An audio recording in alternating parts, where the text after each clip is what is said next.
The truth always comes out. For years, boss hides from janitor their brothers. Story of the day. Robert was trying to earn enough money to get by. He was sick of surviving on the few dollars he made by washing cars and wiping their windshields when they slowed at the traffic signal. That day, though, his luck must have had something unexpected and special in store for him, he reasoned as he checked the fanny pack around his waist. He counted the money he had made by washing cars and was surprised when it totaled $34. Robert's eyes glistened at the money. He couldn't remember the last time he had a good dinner, so after work, he stopped by the old cafe down the street that sold the best lobster rolls. As the waitress served his order and disappeared, Robert pounced on the food. "This is heaven," he exclaimed, his mouth full of the scrumptious roll. Suddenly, a man's voice from behind distracted him. "Robert?" he asked as he approached him. Robert placed the lobster roll on his plate and raised his gaze to the man in the suit. "Yes?" he asked, confused. "What do you want?" The man grinned as he placed his business card on the table. "I own a company that's currently hiring cleaners. Would you be interested? I see you by the traffic light every day, cleaning people's cars." Robert quickly wiped his hands on his thick shirt and swallowed the food. "Oh, certainly," he said as he picked up the card and read it. "Please. Have a seat." The man sat across from Robert and introduced himself as Arthur. "So, do I have to fill out a form or something for this?" Robert asked him. "No, not needed," Arthur said, waving his hand. "You could just tell me about yourself, about your previous job, life experiences, pretty much anything you'd want, and I believe that's it. We're not one of those tedious firms that spend days reviewing applicants. So, yeah, keep going." "Okay," Robert said, impressed. "You'd like to get something? Some coffee or something?" "No, I'm good," the man said, and Robert began telling him about himself, about how he had lived in foster homes since he was a child, and how even after being adopted by a family, he never had the life he had hoped for. Robert said his adoptive parents were ordinary people and didn't love him enough. So he left home when he turned 18 to make a life for himself. However, things didn't go as planned, and he ended up on the streets. "Now I wash cars for a living and eat lobster rolls on days I make good money," he sighed, a tight smile on his face. Arthur returned his smile. "Very interesting," he commented. "I guess I'd be pleased to help you then. So, are you okay with starting tomorrow?" "Really?" Robert scoffed. "Yeah, that would be great. Awesome thing. So, I should call you." He looked at the card. "Mr. Gray." "Yes?" Arthur got up and offered his hand for a handshake. "Arthur, please," he said. "Please address me as Arthur. And I'm looking forward to working with you." Robert sank back in his chair and smiled as Arthur walked away. "My luck has been really good today," he told himself. "Wow, this was a knockout.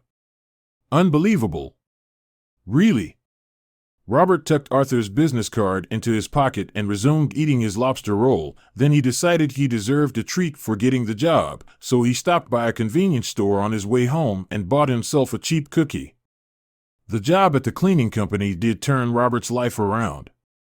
The workload was minimal, and he was never chastised for his errors, no matter how big they were. The other employees marveled at Arthur's forbearance in dealing with Robert and wondered why he hadn't been fired. Robert had ruined a client's expensive sofa while cleaning it within a week of starting the job, and the woman was so enraged that she'd given the company terrible reviews. Later, it turned out Robert was inebriated during his work shift and had mixed up cleaning products, which is how the mishap happened. When the news reached Arthur's ears, he confronted Robert in front of the employees, declaring he would have to make up for the losses and pay the penalty out of his pocket. "I believe that concludes the lesson for the time being. But I'm wondering if you'll be able to go to the parties if you keep working like this, Robert," Arthur said sternly, looking at him. "And you're proud of that?" Arthur asked. "That you're not tarnishing the company's reputation by using the money you make here?" No, no, Robert said emphatically. I just. Then he understood he'd be in trouble if he didn't control his tongue. I apologize. This will never happen again. I hope so, Robert, Arthur replied bluntly. Otherwise, it would be difficult for me to keep you here. You get what I mean, right? Now, back to work. Arthur was furious, yet he let Robert off with just a small fine.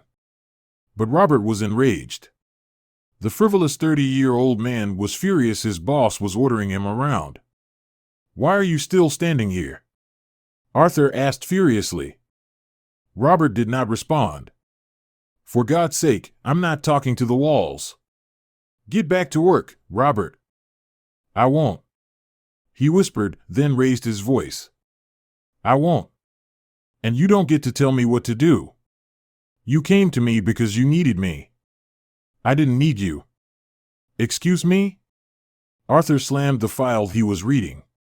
What the hell did you just say?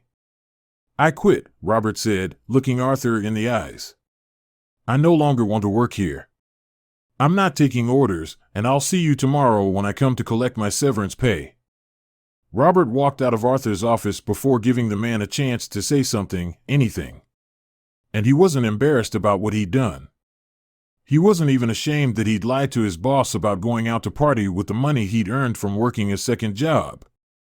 The next day, Robert stood outside Arthur's office brazenly to collect the severance pay.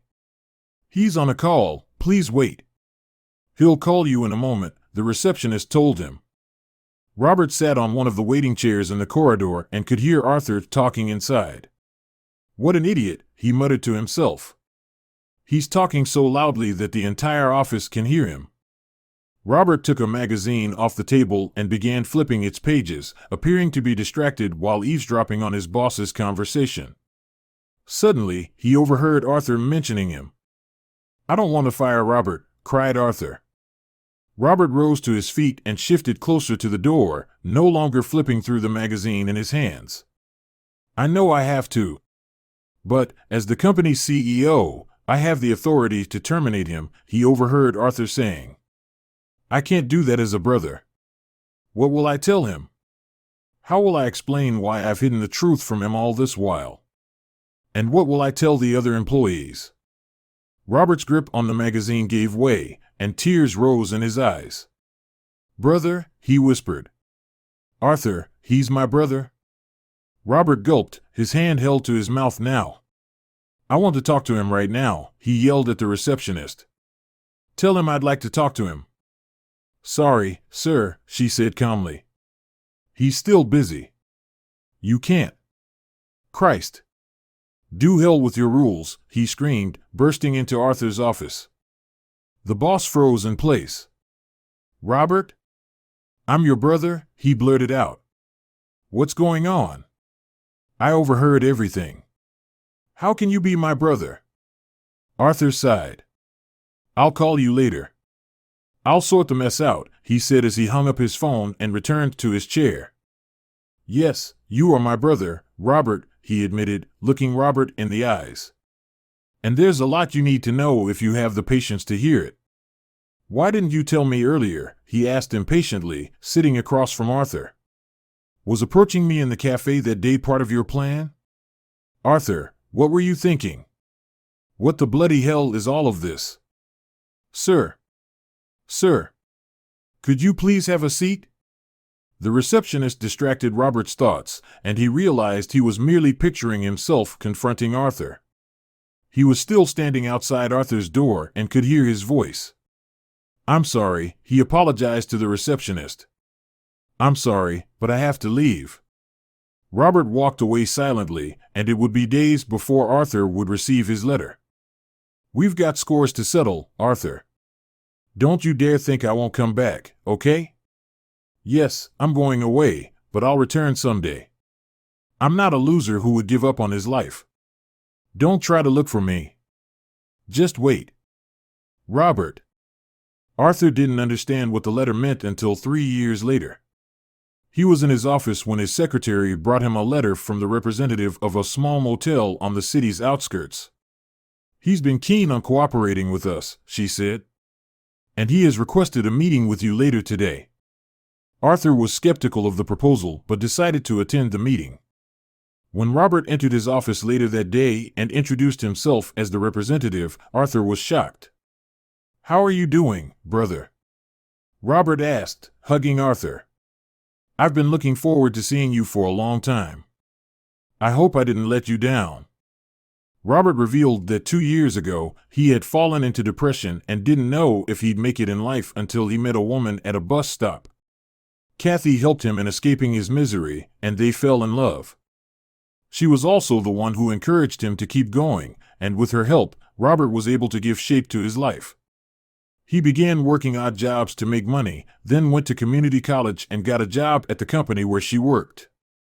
3 years after working together, we earned enough money to open a modest motel on the outskirts of town, and that's why I'm here, he finished.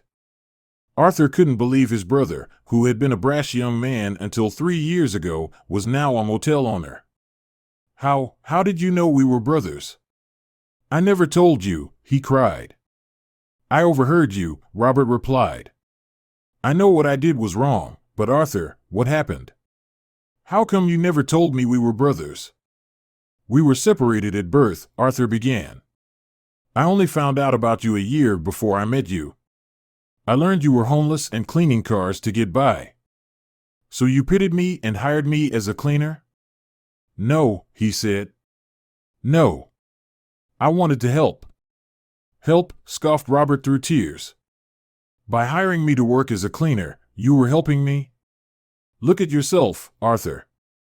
You had this good life, you drove an expensive car, lived a rich life, owned this whole goddamn company, and you didn't think about sharing all this with me to help me? You instead hired me as a cleaner to help me? You sound ridiculous, brother."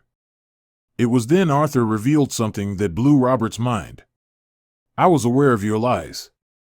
I knew about your childhood and adulthood and how you didn't go to the party with money you made from your so-called second job."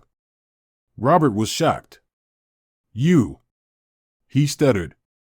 "How? What I mean is, how did you?" "I spent a whole year looking for you, Robert. When I found out about your adoptive parents, I went to your house, and it was then they told me how they were compelled to kick you out because you stole their savings. You never appreciated what they did for you, and you didn't appreciate the job I gave you.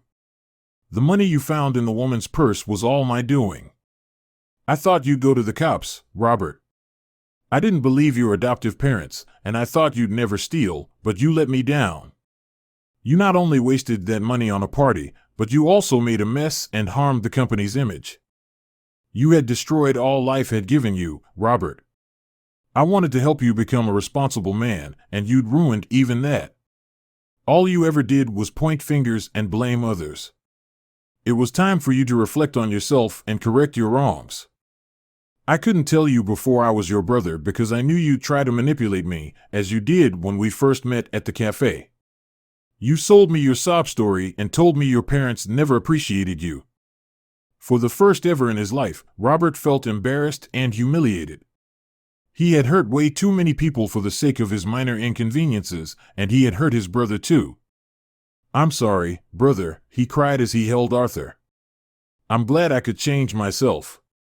Sorry." Arthur couldn't utter a word. His tears flowed freely as he wrapped his arms around his brother. He was proud of the man Robert had become and the way he had reflected on his mistakes and corrected them. As a brother, Arthur couldn't have asked for more.